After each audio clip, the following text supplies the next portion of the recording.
Hello YouTube. It's so easy to make cinnamon rolls in your air fryer, and now they're starting to put air fryer ready stuff on these packages and directions. It even tells you the directions here so you don't have to guess at all. So the thing is, you just want to open this up.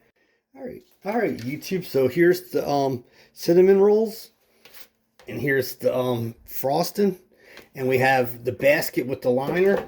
You want to take some cooking spray and spray the bottom, and then you want to put these things face down. You see how there's two different sides, so put these face down. And sorry, like I usually like to let the can pop, but for some reason there was a problem with this can. So you just want to place all these down, and look, you can get like basically the whole can in here. And you don't want to what's it called, preheat the air fryer. So there it is, that easy.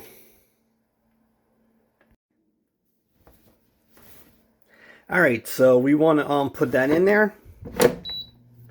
So 320 at 12 minutes, and halfway through we'll turn it.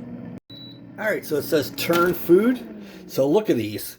You just want to pull these out and take tongs. Sorry about the camera. And just turn these over.